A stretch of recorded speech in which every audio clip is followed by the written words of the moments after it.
Boa noite, Vinícius Pires. Tudo bom?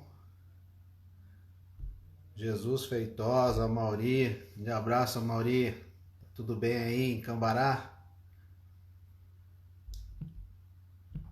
Hoje o bate-papo é com Boa Ferro. Fala, Giva. Hoje é com o craque Zenon.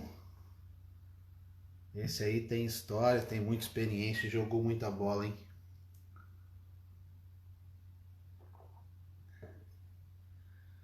Fala, Wilton, meu parceiro.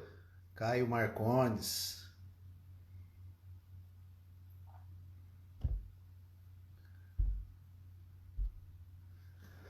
Vamos só aguardar aí o Zenon entrar. E a gente já dá seguimento.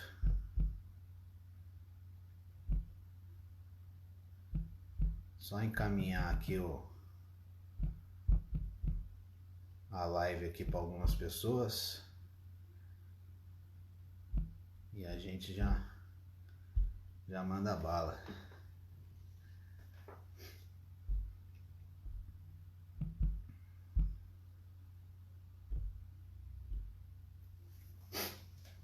Estão me ouvindo bem?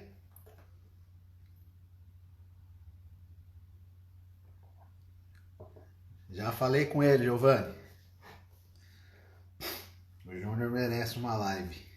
Tem bastante história e é um grande amigo que a gente tem e engraçado, né? Sexta-feira, pessoal, a gente tem o Amauri, tá? Atacante, jogou na Juventus da Itália, seleção italiana. Vai ser um bate-papo legal também. Aí, o mestre entrou aí, ó. Vamos chamar ele pra gente não perder tempo.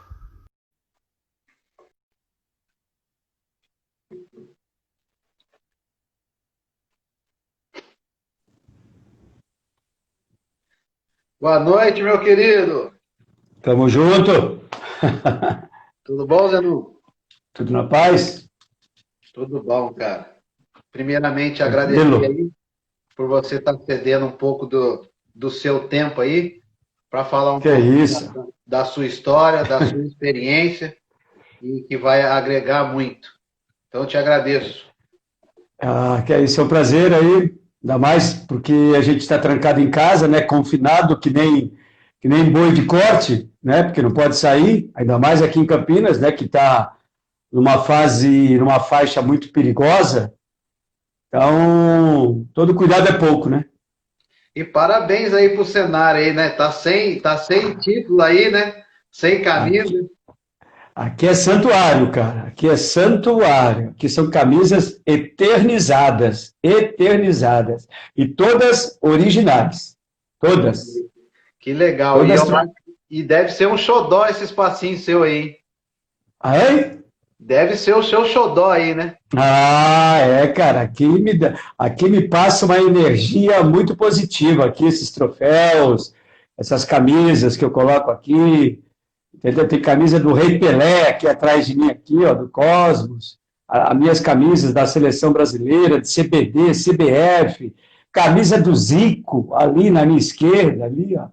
Então, são camisas que eu te diria que são impagáveis, inestimáveis. Legal. Ô, Zenão, para quem é da bola, né? Que nem eu te falei, eu joguei um pouquinho, joguei por quase 15 anos, me tornei treinador de futebol, fiz os cursos da licença, fiz os estágios aí com alguns amigos aí da bola, o professor Fábio Carilli.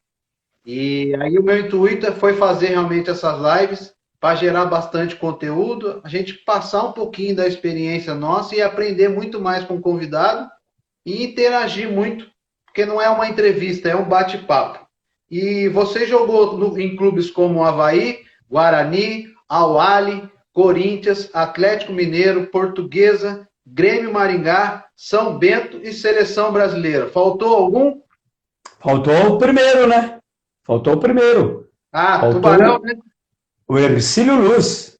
Lá em Hercílio Tubarão. Luz, onde eu iniciei, na cidade de Tubarão, cidade de Santa Catarina, né?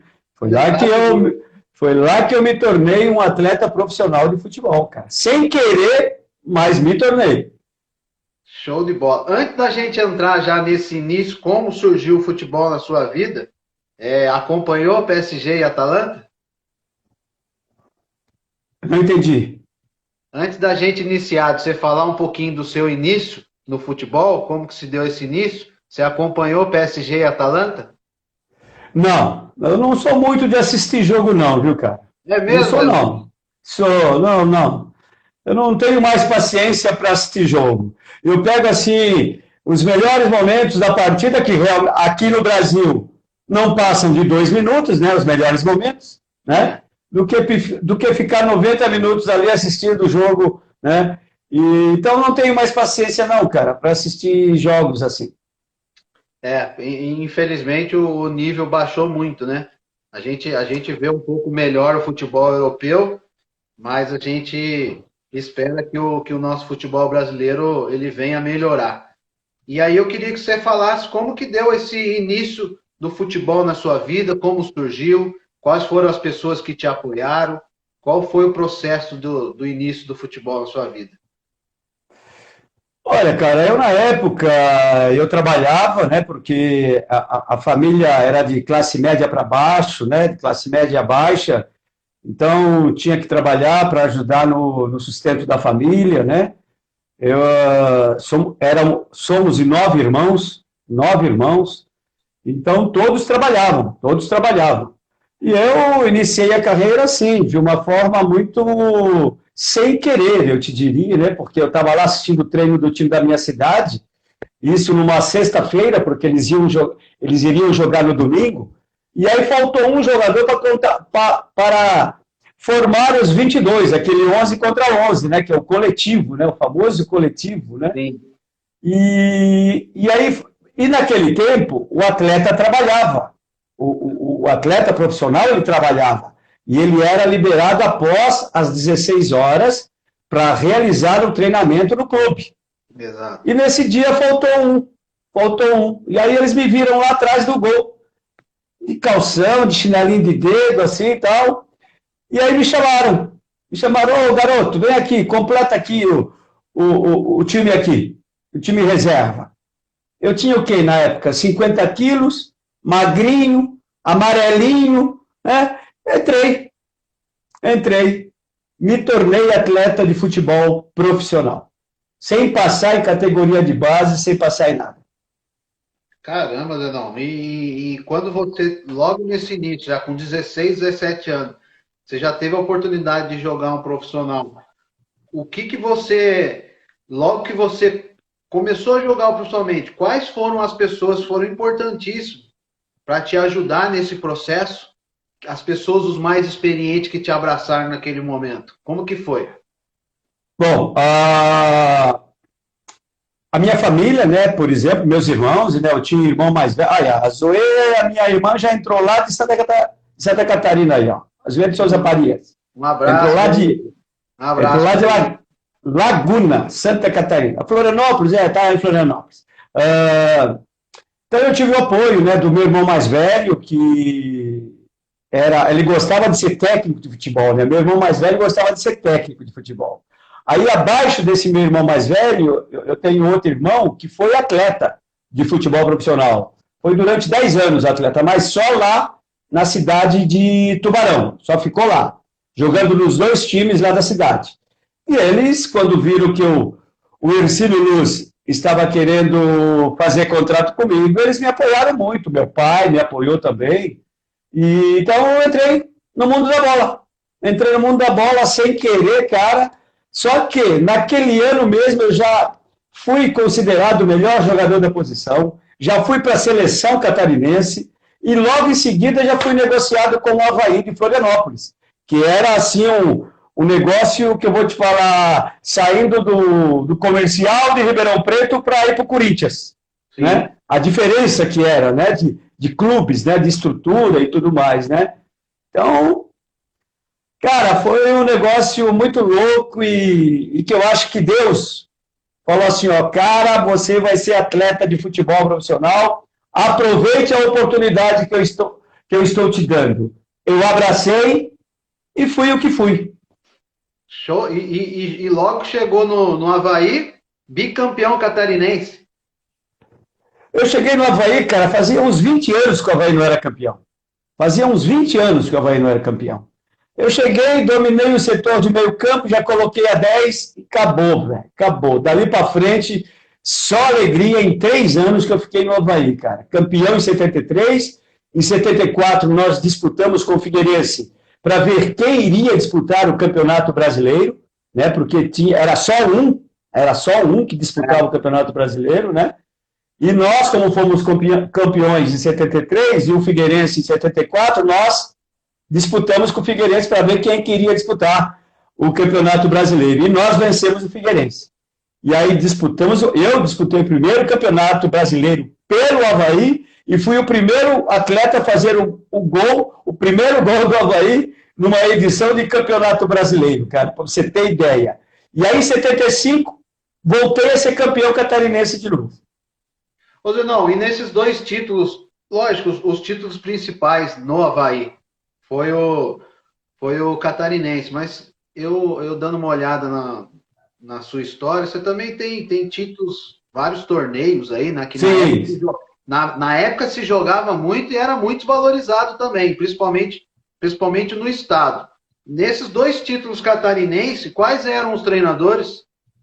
Bom, em 73 era Jorge Ferreira, que não está mais aqui com a gente, já faleceu, um técnico do Rio de Janeiro, né?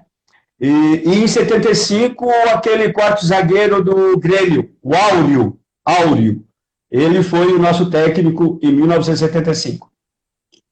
E aí, você, fazendo o primeiro gol da história do Avaí, bicampeão catarinense, arrebentando, fazendo gol, surgiu uma oportunidade maior, que foi o Guarani. Olha, antes disso, deixa eu te falar, a gente disputava a Copa Atlântico Sul, tá? Então, envolvia os times, os clubes da Argentina, né? Boca Juniors, o Argentino Júnior, Rosário, o Independente, né? Os grandes times da Argentina. Sim. Os grandes times do Uruguai também, Peñarol, Nacional. O goleiro do Nacional era Manga, mais uma irmã entrou aí, ó, Zaida Paris, lá de Tubarão. E nós tivemos um jogo na cidade de Itajaí contra o Nacional de Montevidéu, time do Manga. O time que era campeão de Libertadores, cara. Campeão de Libertadores, o Nacional de Montevidéu. Cara, e nesse dia eu só não fiz chover granizo, cara. Nesse dia desse jogo contra o Nacional de Montevidéu. Eu fiz o segundo gol do Guarani, do Avaí, vencemos por 2-1 a equipe do Nacional, e nesse dia, lá estava assistindo esse jogo uma celebridade, Chico Anísio, estava assistindo esse jogo lá em Itajaí. Acabou o jogo, ele ligou para o pessoal do Palmeiras. Me indicando para o Palmeiras. Mas o Palmeiras não acreditou. Nele. Não acreditou. Aí depois apareceu o Cruzeiro, também não deu negócio, né? Houve uma sondagem do Flamengo, também, em 74, sim, também não deu negócio. Em 75, a Ponte Preta esteve lá, em 75, só que também achou muito caro o valor do meu passe. Sim. Aí quem acreditou? O Guarani de Campinas. Foi lá, bancou o que o Avaí queria, e eu vim para o Guarani em 1976. E logo quando você chegou, passou aí 2 anos, campeão brasileiro de 78. Que vamos falar a verdade, né, Zenon? Você ser campeão pelo um time com a camisa, claro, do Guarani, com a massa, né? Mas é 10 vezes maior do que você ganhar pelo São Paulo, Corinthians, Palmeiras, Santos e outros clubes aí com estrutura muito maior. Como que foi esse momento de se tornar campeão brasileiro pelo Guarani? Bom, olha, em 76, o Guarani já tinha montado um grande time, em 76. Sim. Tanto é que nós fomos campeões do primeiro turno do Campeonato Paulista. Nós desbancamos todos os grandes, cara. Chegamos em primeiro lugar no primeiro turno do Campeonato Paulista. Aí só que mudaram, né? Mudaram o regulamento do campeonato naquele ano, porque naquele ano era para ser campeão do primeiro turno contra campeão do segundo turno. Mudaram o regulamento, porque não teria chance. Eu te diria que o Palmeiras, que foi campeão, que nós não perdemos para o Palmeiras em 76, não perdemos para o Palmeiras, né? Seria embaçado para o Palmeiras ser campeão. Seria embaçado para o Palmeiras ser campeão. Mas a hora deles estava para chegar. A hora deles estava para chegar, né? Porque em 78 a decisão foi contra eles, né? 78.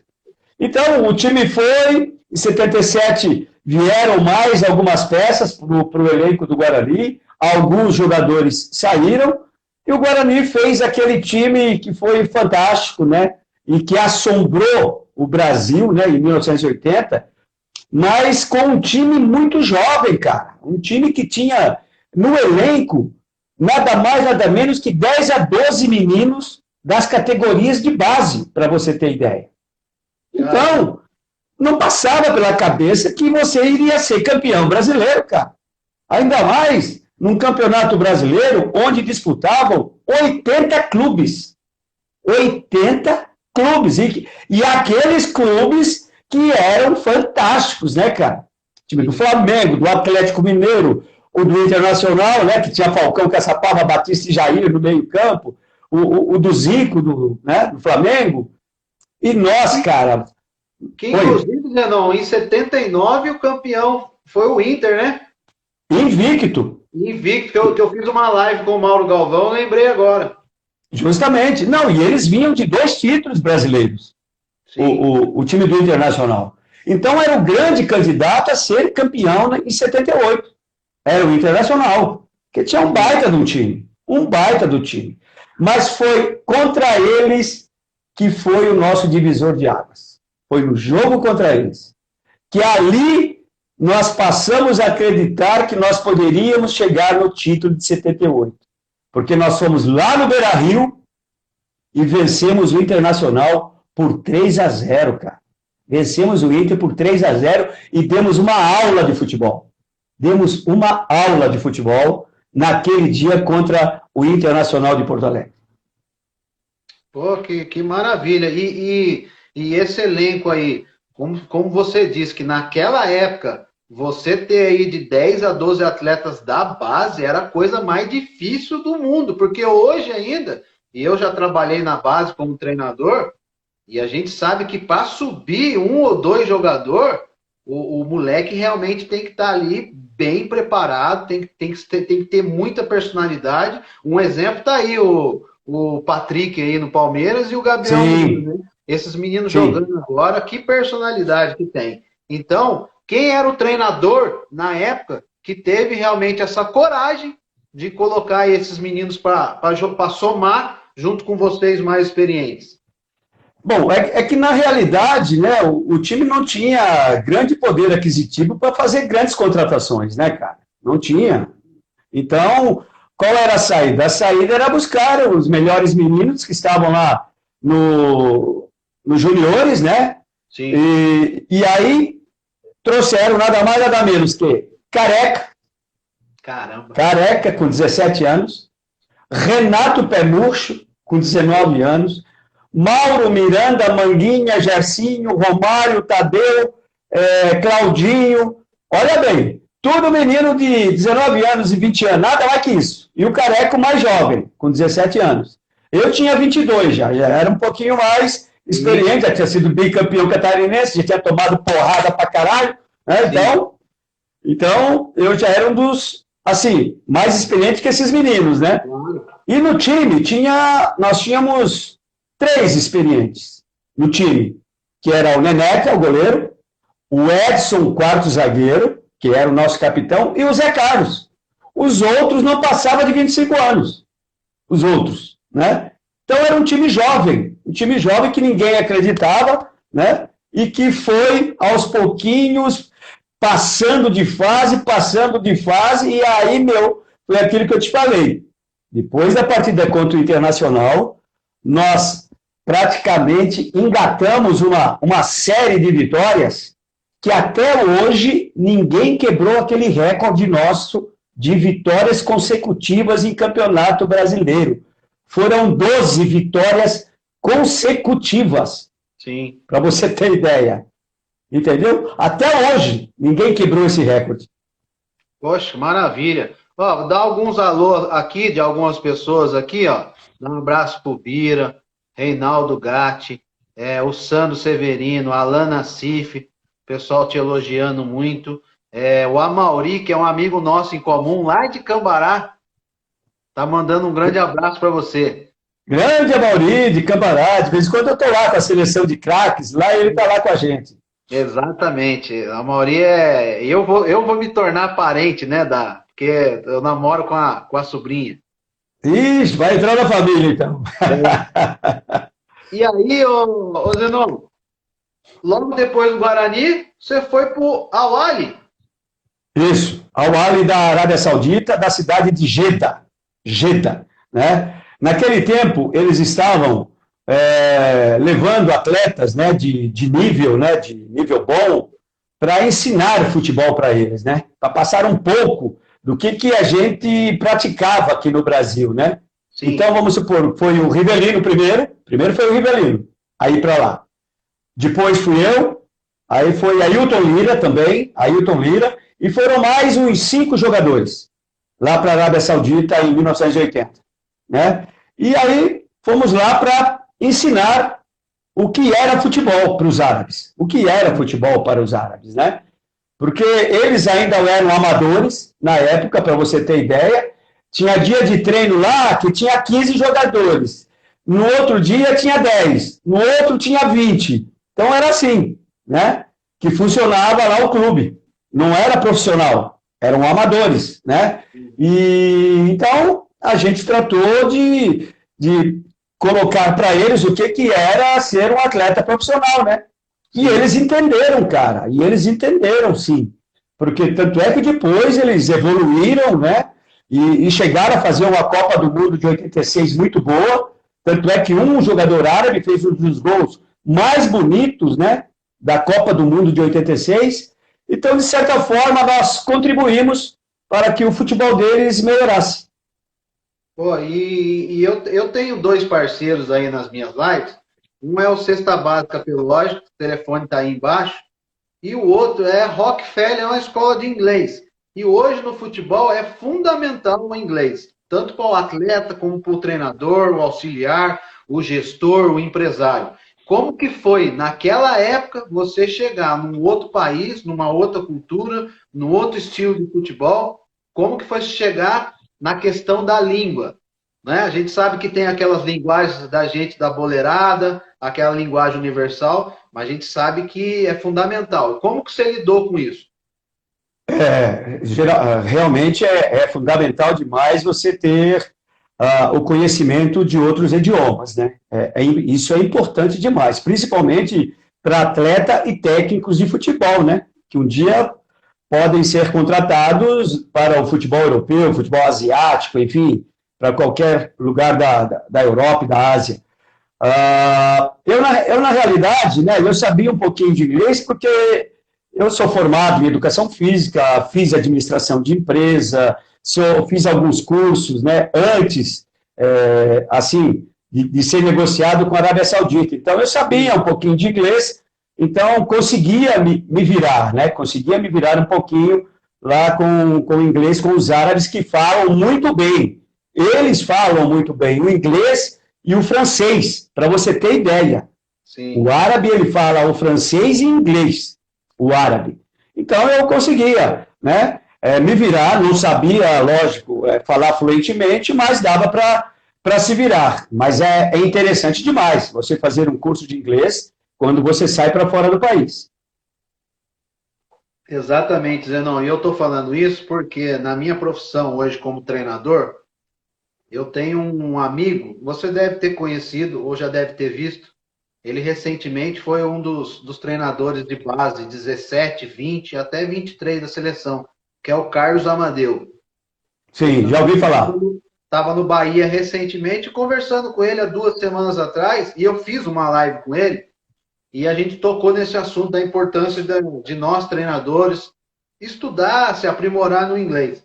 Ele falou assim, e eu comecei agora há pouco tempo, tem 3 meses. E ele falou assim, olha, eu comecei a estudar agora com 50 anos, porque eu tenho um sonho de trabalhar fora do país. E aí, falando com ele há 2 semanas atrás, olha só que coincidência. Ele fez uma postagem deixando o Bahia e acertando com quem? Com o Al Ahly. Olha, Porque um dos requisitos no currículo tinha que estar falando bem o inglês. Ele começou a estudar o inglês com 50 anos e está lá agora no Al Ahly, no time B. Olha só que coisa, né? que maravilha, cara. Mas é isso mesmo. Nunca é tarde para você aprender, nunca é tarde para você estudar. Eu penso assim. Eu, como te falei, eu estudei dos 7 anos aos 25 anos. Eu estudei sem parar, sem parar. Jogando, estudando, jogando, estudando, jogando, estudando. Então, eu me formei em educação física, sou professor de educação física, sou formado em técnico de futebol também, tenho o meu CREF, tenho, entendeu? Aí depois fiz administração de empresa também, né? Na mesma universidade. E eu só parei de estudar quando eu fui negociado com a Arábia Saudita, cara. Só parei de estudar. Porque se eu fico em Campinas, eu ainda iria fazer fisioterapia, que era o meu sonho era fazer fisioterapia, para você ter ideia, né? Mas quando eu terminei a educação física, eu optei por administração de empresa para conhecer uma outra área, né? Para conhecer um novo segmento, né? Então, por isso que eu optei por administração de empresa. Mas depois de administração de empresa, eu queria fazer o curso de fisioterapia. Mas aí, quando eu fui negociado para a Arábia, aí perdi o pique. Quando eu voltei para o Corinthians, aí não deu mais tempo. Aí não deu mais, e aí eu abandonei os estudos. Mas Legal. foi com 25 anos que eu abandonei os estudos. Com 25 anos. Eu também acho que foi fundamental também, eu, quando jogava, não deixar de estudar. E hoje sou formado também em educação física, né? Assim como você, né? Então eu acho muito importante, eu falo isso muito para as pessoas, para os atletas mais novos. Ó, por mais não sabe o que vai acontecer na sua carreira, não deixe de estudar. Justamente. Dá muito bem para você treinar, para você jogar, para você sair do treino e ir para fazer uma faculdade. Então, não deixe de estudar. Você não, tem uma pergunta aqui de um amigo, é o Wender. Ele pergunta para ele se o Careca usava cola no peito, porque o domínio dele era brincadeira. O Careca era gênio da bola, né, cara? O Careca era gênio. E na época, nós tínhamos vários gênios, né? Não era só um, não, que nós temos hoje, que é o caso do Neymar, né? Que para mim é o único gênio da bola que nós temos hoje. Sim. Antigamente nós tínhamos 10, 15 gênios da bola. Excelentes nós tínhamos uns 50. Craques nós tínhamos mais 50. Né? Muito bom tinha uns 60. Muito bom. Né? Bom tinha uns 100. Regular tinha mais 100. Então era assim. Formar a seleção brasileira, você tinha 6, 7 opções para formar uma seleção brasileira. A concorrência era grande, cara, para chegar naquela ali, ó. Para chegar naquela CBD ali, ó, CBD, que é na época de ouro do nosso futebol, né? Na época de ouro do nosso futebol, você tinha que ser muito bom, cara. Você tinha que ser acima da média. Porque porque senão você não chegaria ali. Você não chegaria ali, né? Então, era isso. Agora, aí eu te pergunto, hoje em dia, me faça aí 2 seleções. Eu quero ver você formar 2 seleções hoje. É difícil, Zenon. Com unanimidade é muito difícil, né? Complicado demais, complicado demais. Os nossos atletas hoje estão muito metódicos, muito robotizados, eu te diria, jogando um futebol que a Europa jogava na década de 70, de 80, cara, só com jogada aérea, só com jogada aérea.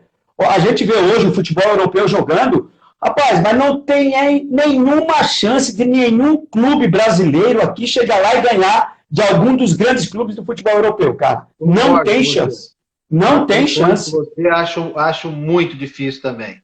Ó, o meu futuro sogro aqui, Alan Nassif, nascido em Campinas, hoje mora em Joanópolis. Tive a felicidade de fazer faculdade em Campinas de 76 a 80. Fase áurea do futebol de Campinas. Guarani com Zenon de Zé Carlos e Renato. e no banco um excelente volante, porém sem chance, sem muita chance, meu amigo Mangu. Manguinha. Manguinha, isso, ele corrigiu. Manguinha. Manguinha. Cara, o Manguinha, para você ter ideia, ele era titular em 77, o Manguinha era titular em 77, né? Aí em 78 o Guarani trouxe o Zé Carlos, né, lá do Cruzeiro, e aí o Zé, com aquela categoria toda dele, se tornou titular do time, né, cara? Se tornou titular do time e outra coisa que ele se tornou também, nosso técnico dentro do time. Nosso técnico. A gente escutava muito mais ele do que o técnico que ficava lá fora, que era o Carlos Alberto Silva. Então a gente ia muito mais pelo Zé Carlos do que pelo Carlos Alberto Silva, que ficava lá fora, né? Porque o Zé estava próximo ali da gente, né? E praticamente passando todas as dicas dentro das quatro linhas, né? Então tivemos esse privilégio também, né? De ter esse maestro ali dentro das quatro linhas com a gente. Agora, Joanópolis, eu tenho grandes amigos lá em Joanópolis e de vez em quando a gente faz um joguinho lá em Joanópolis também.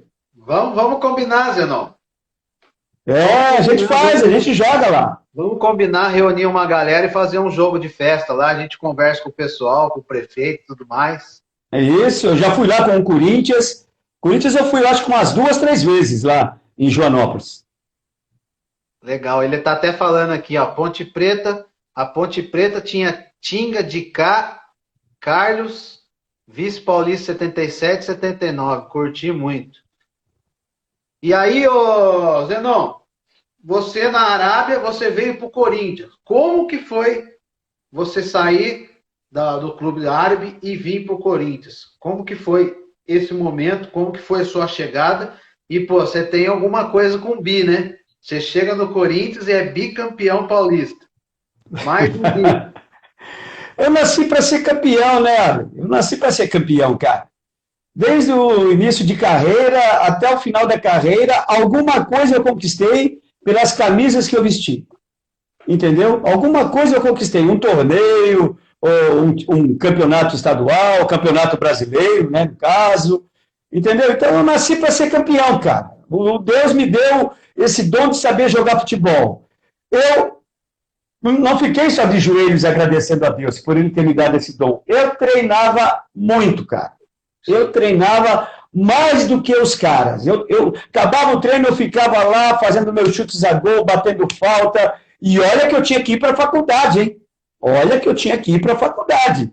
Entendeu? Então, eu subia para o refeitório mais ou menos umas 6, 6h30. Olha bem, ali comia rapidinho, ó, a faculdade, que começava às 7 horas, as aulas, às 19 horas. Né? Então, era uma correria, mas nunca deixei de me aprimorar naqueles fundamentos que eu já era quase que perfeito. Eu já era quase que perfeito nos fundamentos, né? Mas ficava lá direto, cara, treinando direto. Às vezes sozinho, sem ninguém, ficava lá, chutava 10 bolas, ia lá, buscava as 10 bolas, trazia tudo de novo ali para a grande área, aí batia mais 10 faltas, ia lá atrás, buscava as bolas, ficava treinando. Eu não sei se existe isso hoje. Não sei te dizer. Não mais. Não mais, porque a gente até cobra, né, dos nossos atletas hoje.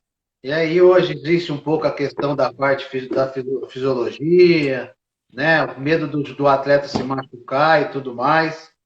Mas, assim, o que eu acho que dá para manter um parâmetro, dá para o atleta fazer aí no mínimo X bolas todo treino. Varia muito da comissão, né? E do corpo como um todo, né? Não. E aí você chegou no Corinthians, campeão paulista, e aí hoje a sua identidade, não só com o Corinthians, mas com o Guarani, é muito grande, né? Mas você também viveu um momento muito importante no qual eu não tinha a ideia, né? Maturidade para entender, mas hoje, um pouco mais velho, a gente sabe que realmente foi algo muito forte na sequência de vocês, que foi a democracia corintiana, né? Como que foi esse momento que vocês fizeram? Como surgiu essa democracia? Surgiu numa resenha de vestiário? Surgiu numa resenha pós-jogo, pós-treino? Alguma coisa que não gostaram, que foram dialogar com os dirigentes? Como que surgiu? Bom, você esqueceu de citar o Avaí lá de Floripa, lá que eu sou eternizado lá, viu, cara? Tem até busto lá em Florianópolis. Exatamente. Bem lembrado. Lá eu tenho o memorial lá, a parte do memorial é minha, lá no Avaí.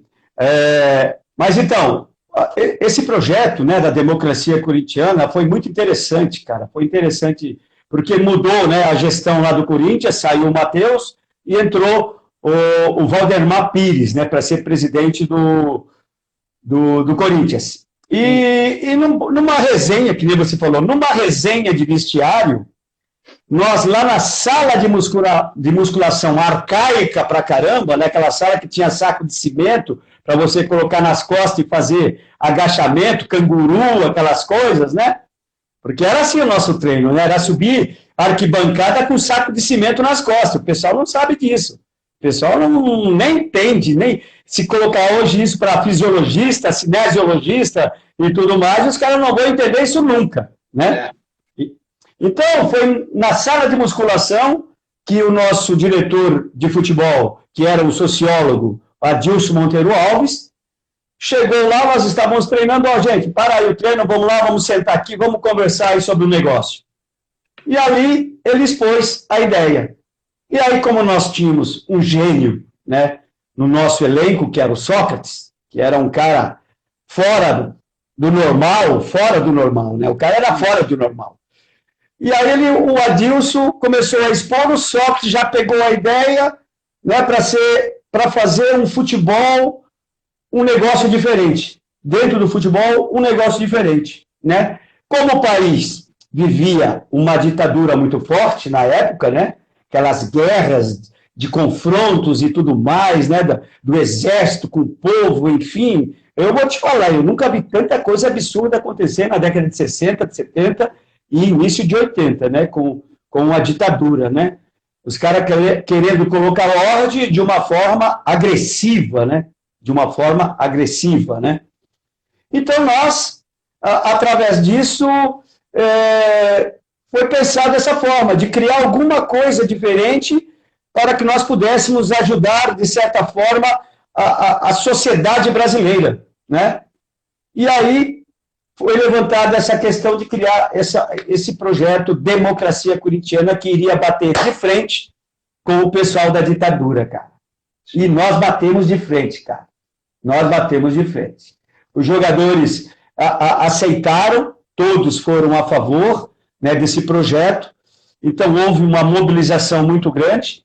E aquilo ali, do vestiário, foi para a imprensa, e para a imprensa foi para o povo e foi para o país. Aquele movimento. E ultrapassou fronteiras, foi para o mundo, eu te diria. Foi para o mundo aquele projeto Democracia Corintiana. Né? E aí, junto com a gente, vieram os grandes atores, grandes cantores, atrizes, né? Cantoras, os grandes políticos da época vieram junto com a gente também. Então, ficou um negócio muito forte, cara. Ficou forte demais para que o regime fosse mudado para a democracia. Entendeu? Pô, a gente em Palanque, cara, do Anhangabaú, com quase 2 milhões de pessoas, para você ter ideia. Então, um negócio que deu certo tanto dentro de campo, né, porque nós fomos bicampeões, então a democracia ficou fortalecida, e chegamos em 2 semifinais de Campeonato Brasileiro. E disputamos o 3º título em 84 para ser tricampeão paulista. Show, maravilha. Ô Zenão, como tudo na vida, que a gente toma as nossas decisões, como vocês tomaram, tem o lado positivo, tem os lados negativos, tem alguns resquícios. Para você, naquela época, o que foi positivo para vocês e o que aconteceu de negativo? Alguma coisa que aconteceu que você falou assim, caramba, passamos por um momento difícil, né, em tal área, aconteceu um fato aqui que... Alguma coisa que talvez nunca ninguém tenha falado, ou até mesmo você? Bom, Eu posso te dizer que dificuldades não aconteceram durante aqueles 4 anos que nós vivenciamos o projeto Democracia. Não tivemos nenhuma dificuldade. É lógico que nós recebíamos recadinho lá dos caras lá de cima, né? Para a gente baixar um pouco a bola, que a gente estava falando muito, só que a gente falava, a gente não agredia ninguém, a gente falava o que achava, tá? Nós tínhamos o nosso posicionamento, a nossa ideologia, nós tínhamos, tá? Então, o que ficou de positivo? Foi que a emenda Dante de Oliveira não passou em 84, como a gente gostaria, mas 3 anos depois, ela foi aprovada.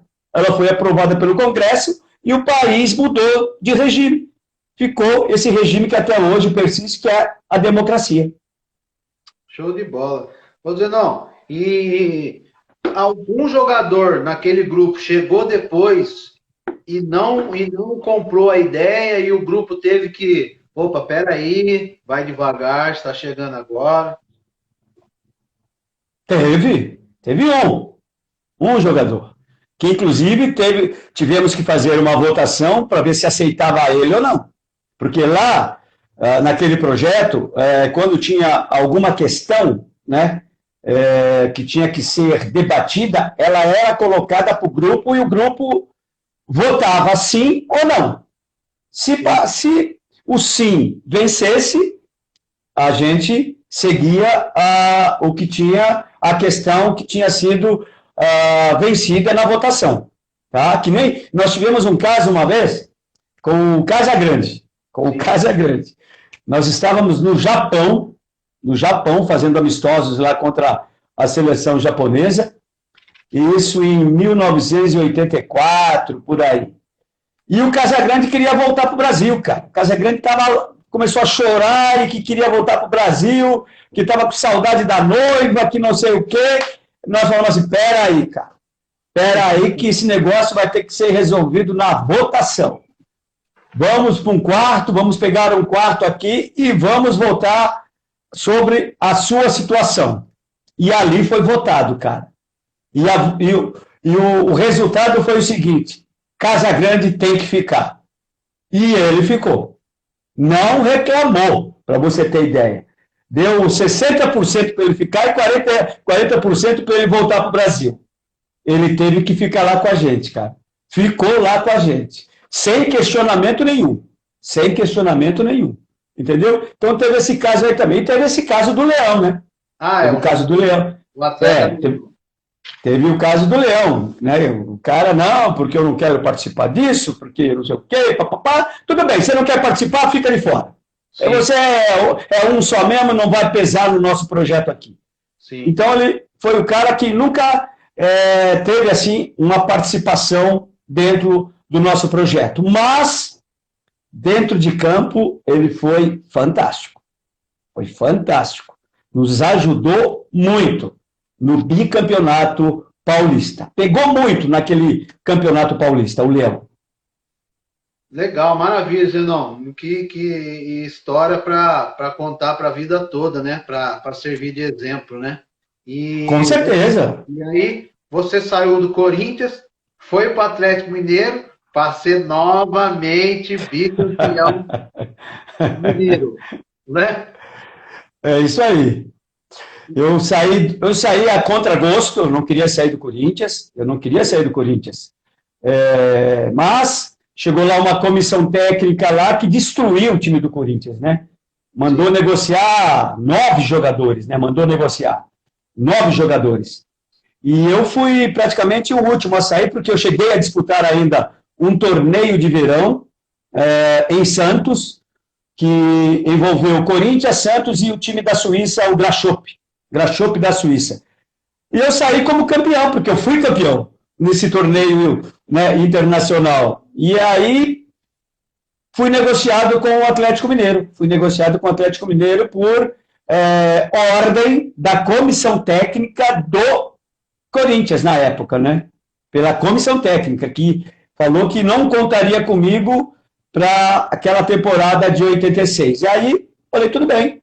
Aí fui para o Atlético Mineiro, fui para Minas, bicampeão mineiro, uma passagem marcante dentro do Atlético Mineiro, tá aqui a camisa do Galo Mineiro, que hoje enfrenta o Corinthians, se eu não me engano.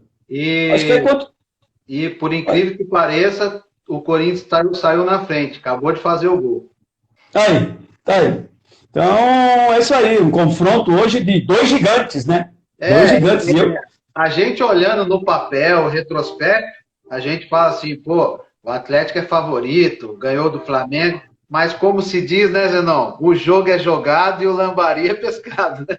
É isso aí. Teoria não ganha jogo, cara. Teoria, estatística, não ganha jogo. Olha só que coisa, o Amauri aí, nosso amigo, acabou de colocar 2-0 Corinthians. Olha só, entendeu?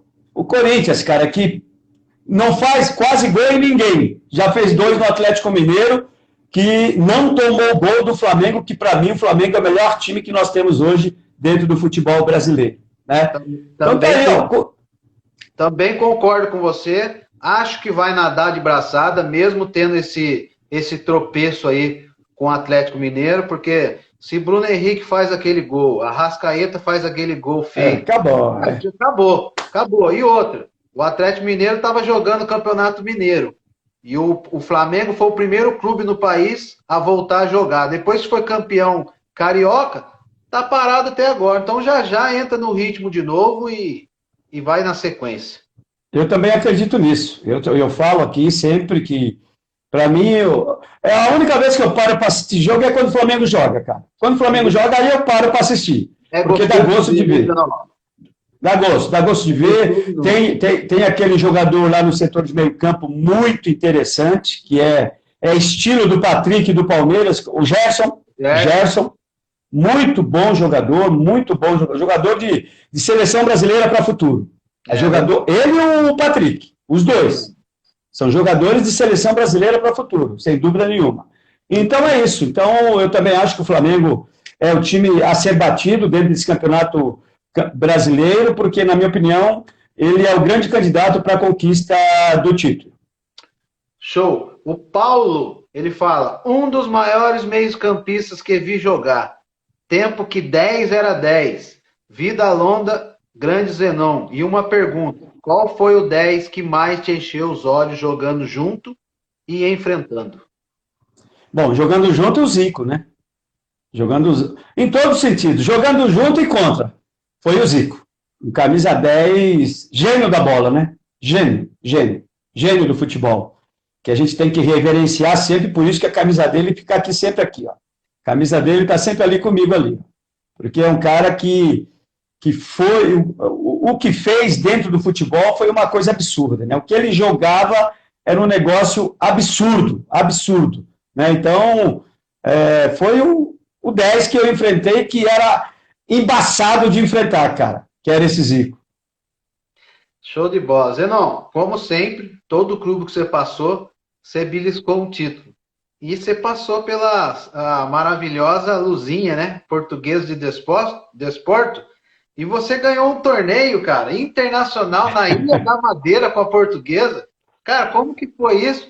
É uma coisa que quase não se fala, né?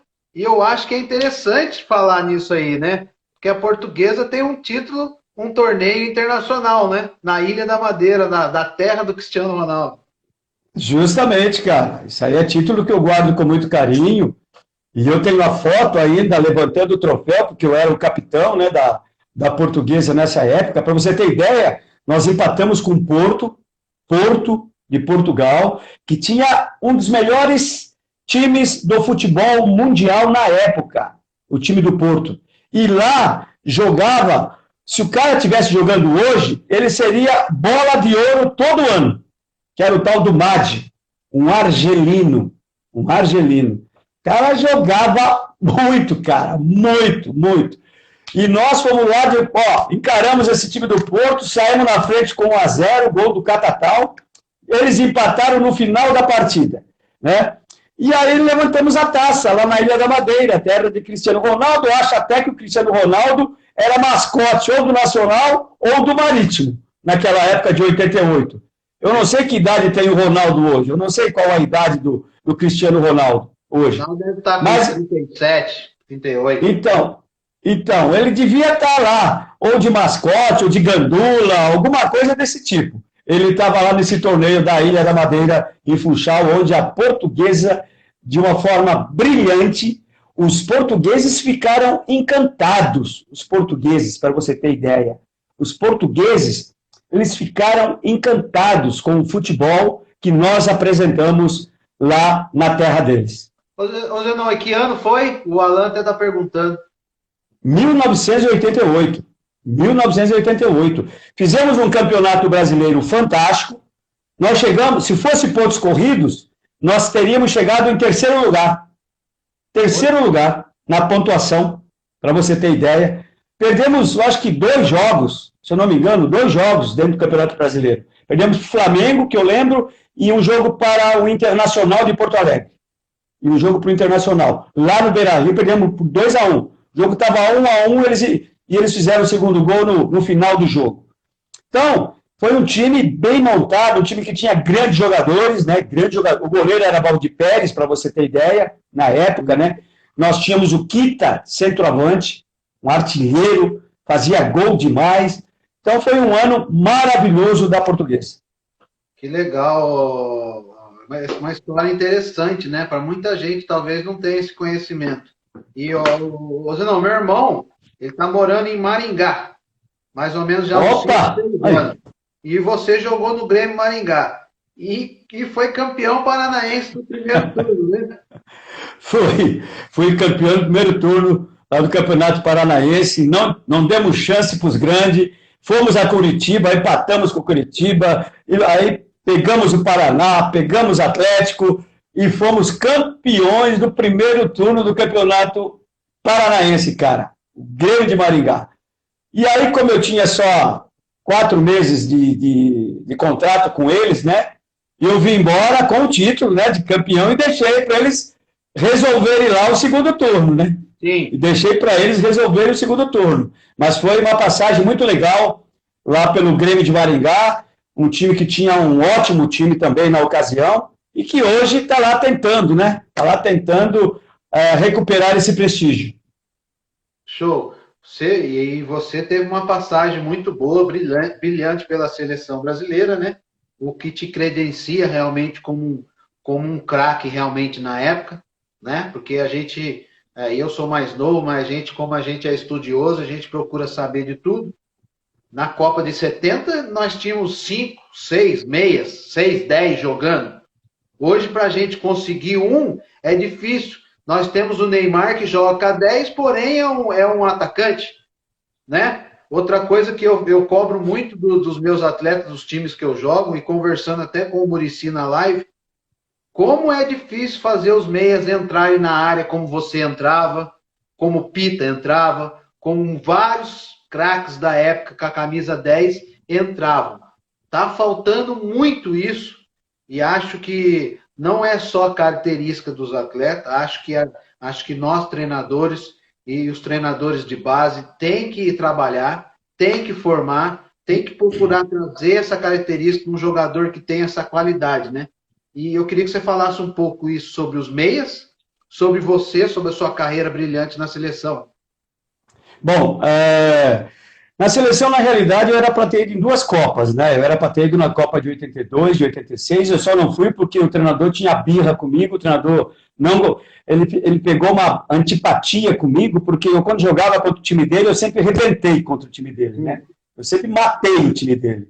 Então, ele criou uma birra comigo, criou uma raiva de mim, e por isso que não me levava quando ele era o técnico da seleção brasileira. Porque antes dele pegar a seleção, eu estava na seleção brasileira, né? Sim. Que nem eu fui com o falecido Cláudio Coutinho, aí o Coutinho saiu, entrou esse treinador, que eu não quero nem falar nome, e aí me tirou fora. 86, a mesma coisa. Eu tinha sido até capitão da seleção brasileira em uma partida lá contra a Inglaterra, para você ter ideia, e aí o treinador saiu, veio esse treinador de novo, e eu fiquei fora do grupo de novo que foi para a Copa de 86, né? Mas só o prazer de ter vestido, né, essa camisa, né, da seleção brasileira, isso era motivo, cara, de muita satisfação. Coisa que a gente não vê muito hoje, cara. Coisa que a gente não vê muito hoje. Porque quando você era convocado naquele tempo, Pô, você dava uma festa para os amigos, cara. Você dava uma festa para os amigos, porque você tinha sido convocado para a seleção brasileira, cara. Olha a alegria, a diferença que era. De você ficar feliz da vida de ter sido convocado para a seleção brasileira. Que realmente, né, ter esse desejo, esse patriotismo, né, a sensação de realmente vestir a camisa da seleção. E você brilhou em vários clubes, vários títulos, e você também, logo que você encerrou sua carreira, você continuou ganhando títulos pela seleção de Master, criado na época pelo saudoso Luciano do Vale, né? Você foi campeão da Copa do Mundo de 89, 91 e 95. Tricampeão mundial, cara. E jogando contra a época de ouro do futebol mundial, contra Mário Kempes, da Argentina. Estou citando assim, né, os principais jogadores de cada seleção, né? Sim. Ardiles e Mário Kempes, na Argentina. Paulo Rossi, Altobelli, Cáusio, Gentili, enfim, aquele baita time que nos eliminou em 82, né? Nos eliminou em 82. Aí pegamos a França de Platini, enfim, Tiganá, de Giresse, de grandes atletas da França, né? Pegamos o Uruguai daqueles grandes atletas, cara, e não deu para ninguém, porque a nossa seleção era muito forte, cara. O meio-campo da nossa seleção era eu, Rivelino e Zico, para você ter ideia. Era eu, Rivelino e Zico. Então, meu amigo, não tinha como parar, cara. Aí depois chegou o Sócrates, aí chegaram mais outros grandes atletas, né, para formar o grupo da seleção brasileira, que o Luciano, né, de uma forma muito brilhante, conseguiu reunir essa geração de ouro, né, para disputar esse Mundial de Futebol de Masters. Então foi uma satisfação enorme participar de todas essas Copas, né? Disputei 4 Copas, ganhamos 3 e perdemos uma. Maravilha, Zenão. O pessoal perguntou aí que ano que foi isso em Maringá? Maringá foi em 91, que eu estive no Grêmio de Maringá. O nosso time era muito bom, cara. Nosso time tinha grandes jogadores, jogadores de ponta, né? E por isso que fez essa campanha, né? Fantástica no Campeonato Paranaense. Legal, mandar um abraço aqui pro Danilo. É um meia, jogou no Taubaté, jogou no Santos. Mandar um abraço aqui pro Lucas, pessoal lá de Guará, Lucas, Marcos, os pais, Vinícius, o Sandro Severino, o craque Zael, Fabiano, lindo, uma galera boa aqui, curtindo a live. Zenon, a gente tá chegando no último minuto final da nossa live. Se você aceitar, a gente volta, faz mais 5, 10 minutos para fazer um bate-bola com você, fazer um agradecimento e perguntar o que você tem feito hoje.